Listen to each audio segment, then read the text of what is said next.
Okay.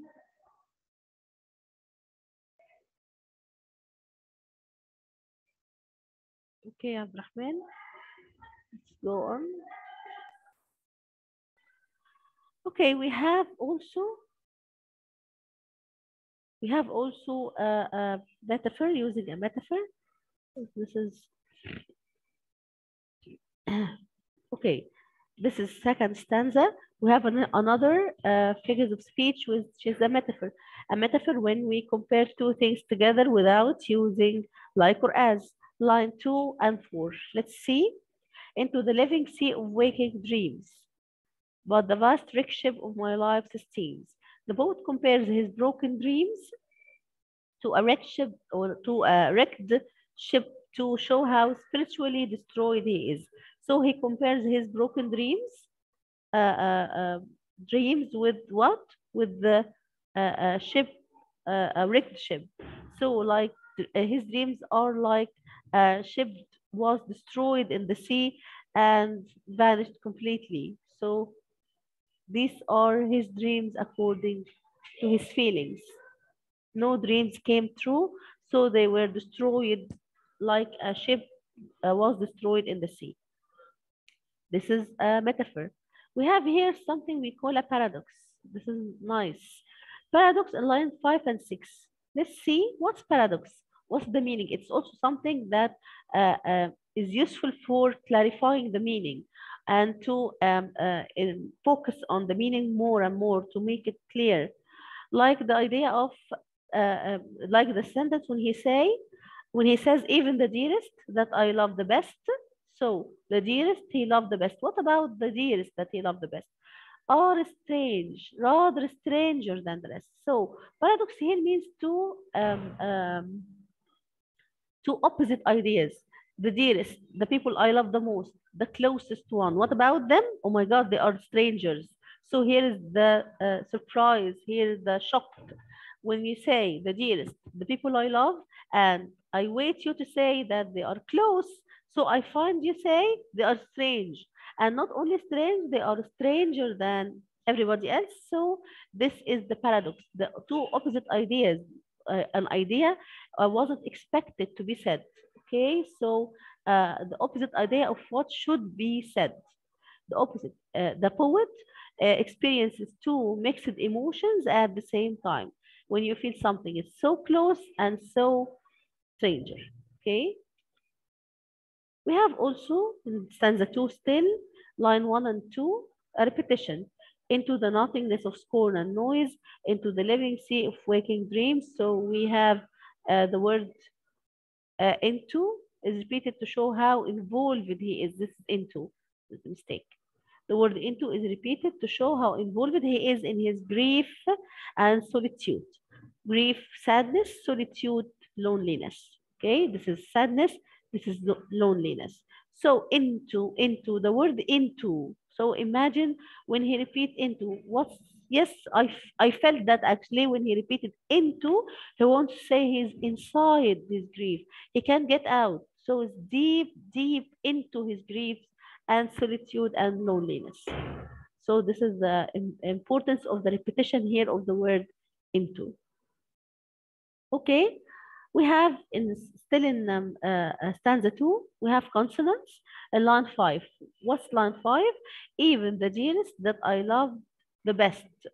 So the same consonant is a sound is repeated at the end of the dearest and best. Dearest, best, st, st. This is the repetition.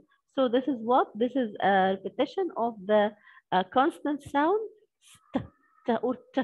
So it's st together, st, dearest, best. So the consonant t is repeated here. So this is the, of course, this is for music. Consonants is used to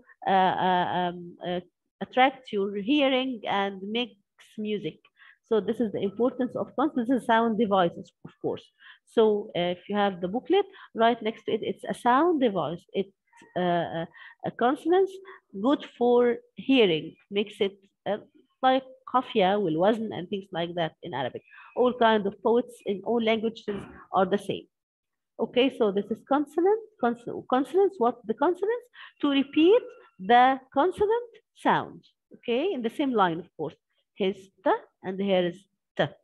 Okay, I know that maybe you forgot a little, so I explain more to remind you what's the meaning of figures of speech, what's the meaning of the sound devices, and so on. Okay, in the third stanza, of course, I explained the meaning. We have the vocabulary explained. Everything is in the booklet. Here, let's go to the literary terms. Literary terms again means sound devices and figures of speech. Okay, in line 2, we have an alliteration. Okay, let's remember the meaning of alliteration. What's second line? A place where woman never smiled or wept. Okay, here we have where woman wept, the same line. Here is the same line. We have the sound Okay, so the consonant sound is repeated is where women wept, where woman wept. Why? To create music and attract the attention of the reader. So alliteration, the beginning, the repetition of the consonant sound at the beginning of the word. Wa. What happened? He repeated the consonant sound at the beginning of the word. Okay, what about this is alliteration. Okay, what's the difference between alliteration and here, just mentioned before? Consonant. Maya Abdurrahman? Okay, what's consonants here? Consonants is a repetition of the consonant sound, again, the same. But what's the difference? Tamani Abdurrahman? Uh, Okay, consonants and alliteration are repetition of the consonant sound in the same line. What's the difference between consonants and alliteration according to the examples here?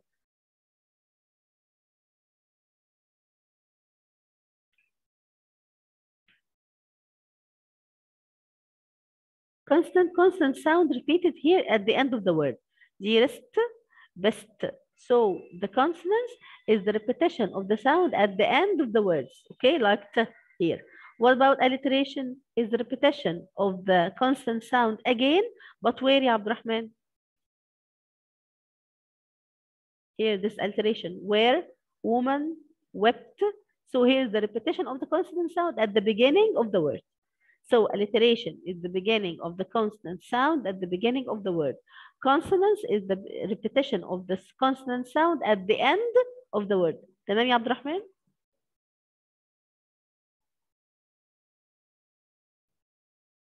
What's the usage of alliteration as well, like consonants, to create music and to attract the attention of the reader? Eh?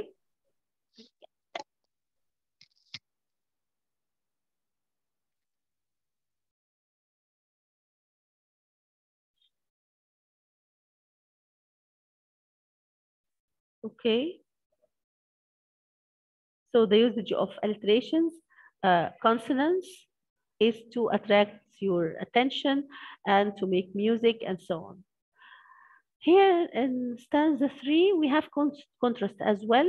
A place where women never smiled or wept. Here it's clear. Two opposite words, smiled, wept, to clarify the meaning. All the time, كل الحاجات اللي لها علاقة بالfigures of speech, contrast, personification, a simile, metaphor, all of them, what's the usage of them? To clarify the meaning. Okay, we have still in stanza 3, the internet is not stable. In stanza 3, we have also a simile. In line 4, he says, and sleep as in childhood sweetly slept. Here he used to compare the word as. So when we compare two things together using like or as, it's a simile. Here in this example, he used before like in the first stanza twice. But here he used another way to make a simile, which is as. And sleep as in childhood sweetly slept. The poet compares his present state of sleep to his sweet sleep during he wants now to sleep like before, like his childhood. Why? To clarify how he craves this sort of peaceful life. So he craves something. We had the word before, when you crave something, that you want something so much. So he wants so much to go back, or to live like he lived before, or to sleep like he slept before. Okay, here he used a simile to clarify the meaning. Okay, here let's see the themes of the poem. Of course, themes are the main idea. So the main idea is the theme. So here we have more than one theme. Okay, number one, let's see this important theme of death, for example. While I am something seems all about life and existence. I am, as I explained before. It's also super obsessed with death. So he talks about life and as if he's not existed, and he obsessed with the idea of death, obsessed with something. To be obsessed with something, yeah, that means you think about it all the time. You want it all the time. You want it all the time, and you think about it all the time. Setting aside the fact that the speaker yearns for death in the last stanza.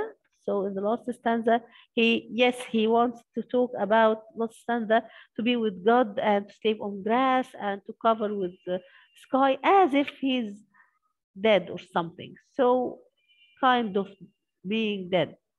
There is all that stuff about how the speaker lives surrounded by metaphorical shipwreck where there is no sense of life. So he feels that everything around him is destroyed. His life is a shipwreck. So no sense of life.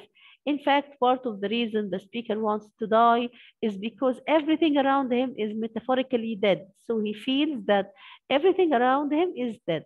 Friends gone, sounds are just noise, no feeling of life at all. So here he yearns, or he hopes for the idea of uh, being dead. Also, we have theme of abandonment and solitude. This is so important. This is the main idea, by the way. The main idea of the topic here, or of the poem here, is the idea of loneliness. Nobody cares about the speaker of I am anymore. He's been completely abandoned.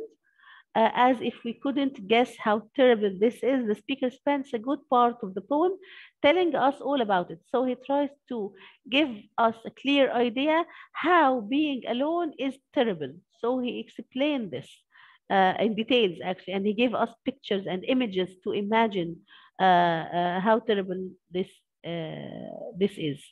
He's tossed aside like some vapor. Nobody cares about him. Nobody knows who he is, and on and on. So he kept explaining how bad to feel lonely. The speaker feels so bad, in fact, that he in turn wants to abandon the world forever. So as if he says, if you abandoned me too, I want to abandon you. I want to leave you. You don't want me, and I don't want you. This is the main idea, actually, of the whole poem. Nobody wants me, and I don't want anybody. So theme of death, theme of solitude and loneliness, and theme of madness. We know that he was in an asylum. So the speaker of I am isn't lunatic or anything, but knowing what he know about Claire, talking about his ex-love or ex-lover, he can't help thinking. Um, so Jean Claire couldn't stop thinking.